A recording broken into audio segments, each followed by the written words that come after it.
Jadi gini, kalau gua ini untuk ngambil Wilcoxon dulu ya. Gua itu ada kasusnya, ada resep lama dan ada resep baru. Kita mau nyoba tuh. Nah, H0-nya di sini kedua resepnya sama. H1-nya resep barunya itu lebih enak. Kalau gua hipotesisnya begitu. Nah, ini tabelnya nih. Ya. Nah, terus ini ada pelanggan A sampai J itu ada 10. Terus ini nilai resep lamanya nilainya segini, nilai resep barunya gue yang gini. Udah dapat keduanya. Terus dibuat nih kayak selisihnya gitulah, nilai selisihnya gitulah. Ini kayak uji tanda, cuman kalau uji tanda kan cuman plus min doang. Kalau yang ini dipakein nilainya gitu. Jadi kalau dari resep lamanya 3, resep barunya 9, berarti kan ada penambahan 6. Nah, ini kan berarti 0. Ini kan berarti ada penambahan 3, ini ada penambahan 2, ini ada penambahan 5, ini ada pengurangan 4, dan seterusnya sampai bawah kayak gini. Udah kayak gitu, baru nih diperingkatin dari yang paling kecil ke yang paling besar. Nah, tapi 0 di sini itu diabaikan. Jadi nggak dihitung nih, ini diabaikan. Kita hitung 1 plus 1 plus 1 itu udah nih. Ini peringkat tanpa memperhatikan tanda ya. Berarti tandanya diabaikan. Dan yang bernilai 0 diabaikan. Berarti 1 itu peringkatnya 1 karena dia paling kecil. Terus 2 itu harusnya kan peringkatnya 2. Karena di sini 2 itu ada 2, ini sama ini. Makanya ini kan tadi peringkat 1 1. Ini harusnya kan ini peringkat 2, ini peringkat 3. Karena duanya ada 2, peringkat 2, peringkat 3. Nah, 2 tambah 3 sama dengan 5. 5 bagi 2 jadinya 2,5 gitu. Masing-masing tuh 2,5 kayak gini nih. Ada nih penjelasannya nih. Karena ada 2, makanya peringkat 2 dan 3. 2 tambah 3 kan 2 tambah 3 dibagi 2 sama dengan 2,5 gitu loh. Pokoknya harusnya ini kan peringkat 1, peringkat 2, ini peringkat 3 kan. Nah, ini karena sama 2 tambah peringkat 2 tambah peringkat 3 jadinya 5. 5 bagi 2 2,5 jadi 2,5. Udah, habis itu 2 3 berarti lanjut peringkat 4. Nah, peringkat 4 kan ketiga nih. 3 tapi 3-nya ada 2 juga.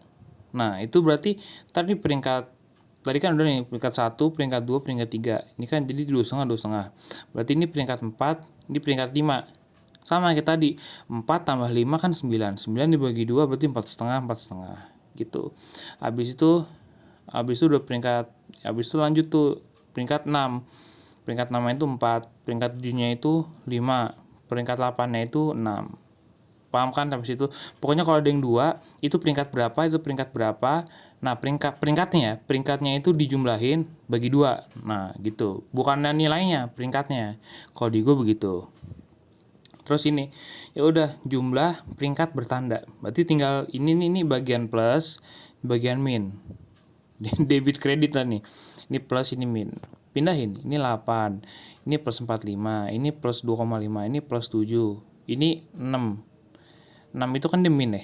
Ini ngeliatnya dari sini nih. Ngeliat tandanya itu dari sini. Nih. Ini plus kan, ini plus, ini plus, ini min. 6-nya terus ini. Jangan 4 ya, 6-nya terus ini.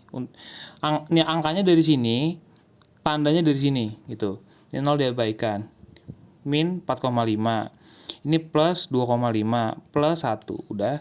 Habis itu yang plus dijumlahin, yang min dijumlahin nih. Dapat segini. Kalau gua itu nanti gini, bandingkan T dengan tabel uji peringkat Wilcoxon yang kayak tadi gua kasih itu, yang mirip-mirip kayak gitulah. Nah, sebenarnya gua kalau di sini gua udah agak lupa nih, Chris. Nah, udah kan. Udah, terus pada N-nya 8, terus alfanya 0,1, hasilnya itu 1. Kan berarti 1 itu kan lebih besar daripada alfa. Setiap yang lebih besar daripada alfa itu berarti H0 yang diterima gitu loh.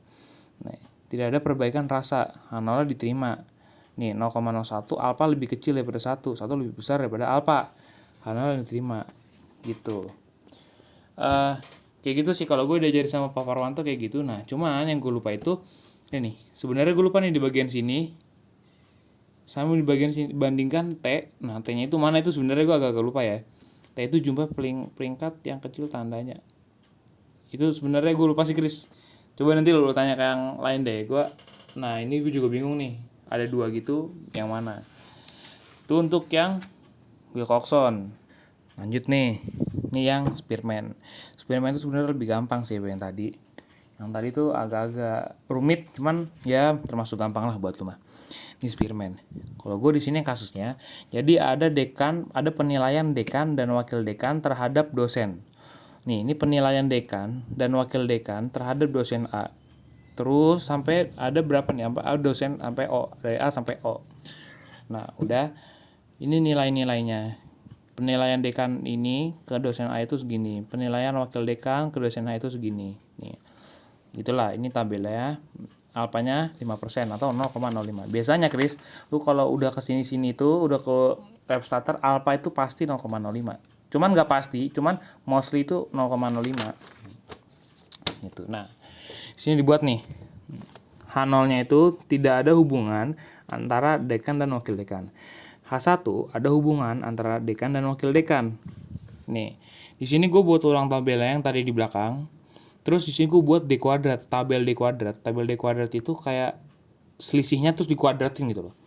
Kayak ini kan 9 ke 14 kan 5. 5 mau minim mau plus 5. Tapi kan kalau dikuadratin kan tetap aja plus semua hasilnya kan karena kuadrat. Jadi 9, 14, 5, 5, pangkat 2, 25. Ini 11, 10, berarti 1. 1 pangkat 2, 1. Terus sampai bawah, ntar lu jumlahin nih. Ini pokoknya lu buat tabel ini. Nah, terus ada dua cara. Lu pakai tabel row, berarti ntar lu ngitungnya pakai rumus R, atau lu ngeliatin ini, pakai uji. Lu mau uji T atau pakai uji Z-nya ada dua nih. Ada satu, ini cara pertama, ini cara kedua. Kalau yang ini ya udah lu pakai ini aja. Cuman kalau ini lo harus ngelihat. Kalau misalkan jumlah datanya lebih kecil daripada 25, itu lu pakainya yang tabel T. Kalau datanya lebih besar sama dengan 25, itu pakainya tabel Z. Iya, pakai tabel Z. Terus nah ini kan kalau nggak salah ini ada 25 persis ya. Kalau gua dulu yang ini tuh nggak sempet nyatet, jadi ini aja nih. Ini rumusnya kalau gue ini. Nah, terus udah nih, gue pakai tabel row. Intinya gue pakai tabel row. Ini rumusnya, rumus RS. 1 min 6 dikali D kuadrat per N dikali N kuadrat min 1. Nah, terus ini tinggal dimasukin. 1 dikali, ini tinggal masukin 6 dikali, tadi kan nih, D kuadrat kan jumlahnya 90. Tinggal dikali 6 kali 90 per N-nya. N itu kan ada 15. Ini berarti A sampai O itu ada 15. Sorry, berarti bukan 25 tuh. Lupa gue. Ini A sampai O itu ada 15. Tinggal masukin tadi udah. N itu 15. Dalam kurung N kuadrat min 1. Berarti 15 kuadrat min 1. Hasilnya 0,83. Nanti tinggal lu bandingin dengan tabel row. Tabel row itu udah gue kasih tahu. Yang tadi lewat WA, ntar lu tinggal lihat aja ya. N-nya 15, alfanya 0,05. Kalau misalkan lu pakai ini, berarti yang lu pakai itu tabel T dan ujinya pun uji T. Nih, pakainya rumus yang ini. Tapi tetap lu harus nyari RS-nya. Jadi gue rumus dikasihnya sama Pak Parwanto begini. Gue pernah dikasih tahu sama dosen cewek, nggak tahu gue lupa siapa. Pokoknya kalau lu pakai hitungan rumusnya itu rumus R, berarti lu bandinginnya pakai tabel R, tabel row. Kalau lu hitungannya pakai uji T, berarti ntar yang lu bandingin itu tabel T. Kalau lu pakai hitungannya Z, berarti ntar bandingin itu tabel Z. Itu deh konsepnya kayak gitu. Ya udah kira-kira Spearman sama Will Coxon yang diajarin sih gua sama Pak Parwanto begitu. Sebenarnya ini bukan sama Pak Parwanto, tapi nama guru yang waktu itu ngegantiin Pak Parwanto gitu. Enak sih dia ngajarnya. Gitu. Good luck guys.